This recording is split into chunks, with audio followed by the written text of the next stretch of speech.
Hey everybody, how's it going? I'm SpaceHammer30XX and today I want to talk to you about Stardew Valley. There's so much you can do right from the beginning, but for people that haven't played any farm life games like Harvest Moon before, it can be a little overwhelming. That's why me and Syraeal have teamed up to give you our top tips for getting started in Stardew Valley.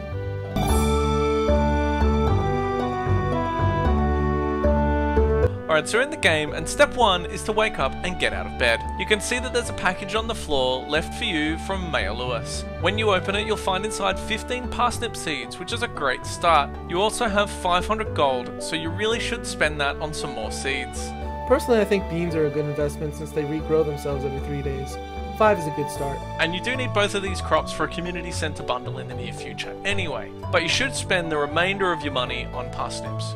Now Pierre doesn't open until 9 AM, so what we're going to do in the meantime is clear some brush, break some rocks and chop down some trees. Slash slash, break break, chop chop, dig dig, making some space for our farm. And this will bring us to our next tip. Aw yeah, it's time to get wood. 50 to be precise. Which would be no problem since you were chopping those trees down, right?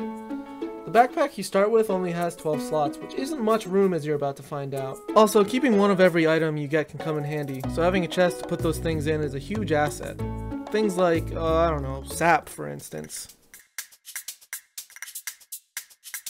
Now once you hit farming level 2, you can make fertilizer using sap. This will improve the quality of your crops and is represented by silver or gold stars.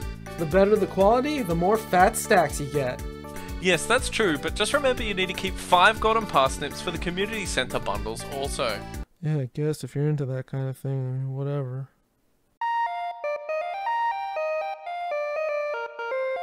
Crops take time to grow, but you need money now! One way of doing this is fishing. On day 2, you'll receive a letter from Willie informing you he's returned to the valley, and he has something for you. When you make it down to his shop on the beach, he gives you the bamboo pole. Great! Using that on lakes, rivers, and oceans will start a fishing minigame. It's difficult at first, but keep at it. Your fishing level will go up and the green bar will get bigger. Just remember to keep 1 or 2 of each fish, as you may need them for community centre bundles or bulletin board quests.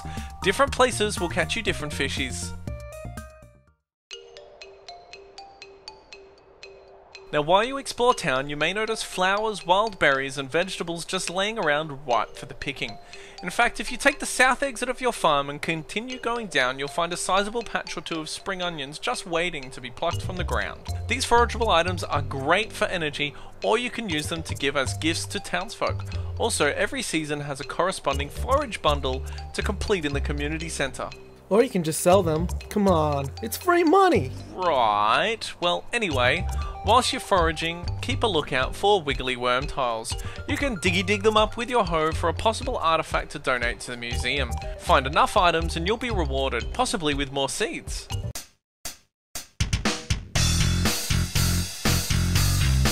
Stardew Valley actually gives you a good reason to turn on the old boob tube.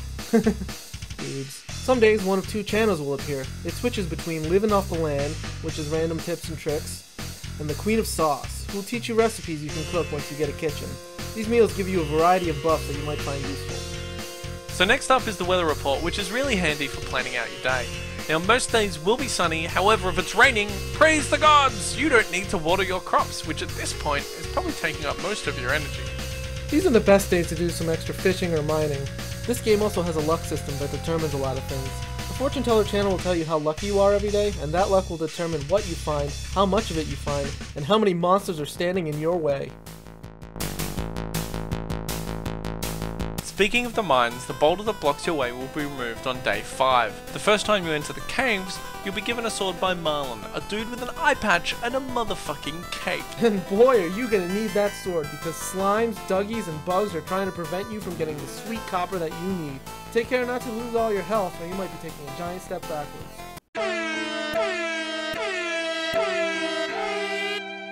Oh, that's brutal. If you get knocked out, you'll lose gold, some of the items in your backpack, and you'll even lose floors from the elevator. Now that you have some copper, build yourself a furnace and start making copper bars. Now once you've saved up another 2,000 gold, you'll have 2 choices. You can either upgrade your watering can to the copper watering can, or purchase the fiberglass fishing rod. Now the copper watering can will take another 5 copper bars, however it holds more water and allows you to water 3 tiles at once. On the other hand, the fiberglass fishing rod allows you to use bait, which is made from bug meat, I hope you've been keeping that, which will increase your fish bite rate. Excuse me, Syraeal, but I think you need 3 choices. I'm quite confident I meant 2 choices, Space Hammer. Well, then I guess you just didn't know that there's a third option. If you save up a measly 3,000 more gold instead of buying those upgrades, you can afford a JoJo Mart membership. Yeah, but why would you buy a JoJo Mart membership when Pierre's seeds are cheaper? Well, yeah, they are if you don't buy a JoJo Mart membership. Then the prices are dead even. That's crazy talk, Space Hammer. Why would you give them 3,000 gold just to have the same prices as Pierre? Because JoJo's open on Wednesdays. Yeah, I literally hate Wednesday and it's Pierre's fault. And they're open every night until 11 PM for all your late night farming needs. Yeah, well that's all fine and dandy, but what about the community center? Mayor Lewis said that if one more person buys a JoJo Mart membership, that he's gonna sell it to them. Oh yeah, that totally happens. And it's your fault. But JoJo fills the community center full of their high quality goods, and as a bonus, they throw a nice coat of blue paint on the outside of the building. Ah, doesn't that look lovely? That's sad. No, that's capitalism. Yeah, but just so we're clear, Morris is a jerk, yeah? Oh yeah, he's a total asshat. Well, at least we agree on one thing. Hey, wait a minute. How are you gonna fix the bus? Or the money? Just give Morris... Such an asshat. Just give Asshat money and he'll take care of it all. You know, that is kind of the nice thing about this game. However you want to go about fixing all the problems in the valley, this game lets you do it any way you're comfortable. Whether you want to test your skill as a farmer by completing the bundles, or return to the corporate roots you left behind and throw money at all your problems.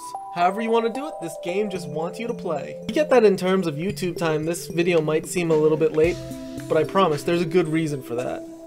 We just can't stop playing it. Every time I go to play a game, I find myself gravitating towards Stardew Valley. I just want to go spelunking down in the mines some more, expand on my farm, complete the fishing bundles, so that I never have to fish again.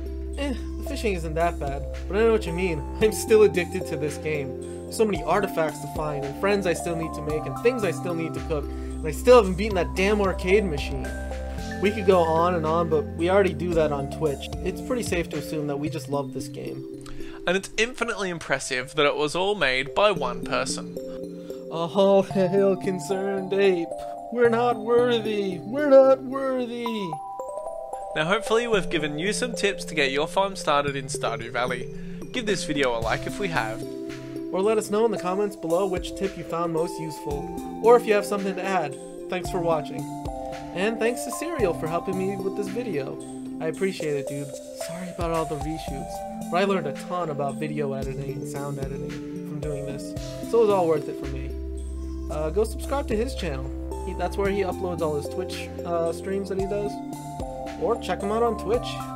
He streams every Monday night, but that's Australia, so if you live in the States, that's every Tuesday morning-ish, depending on your time zone.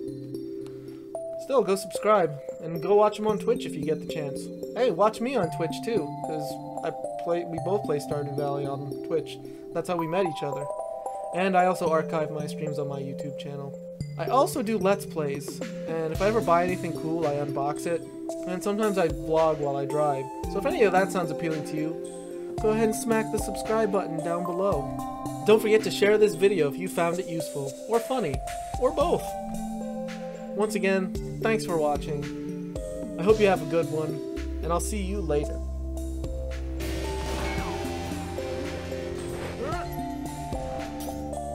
Uh-oh.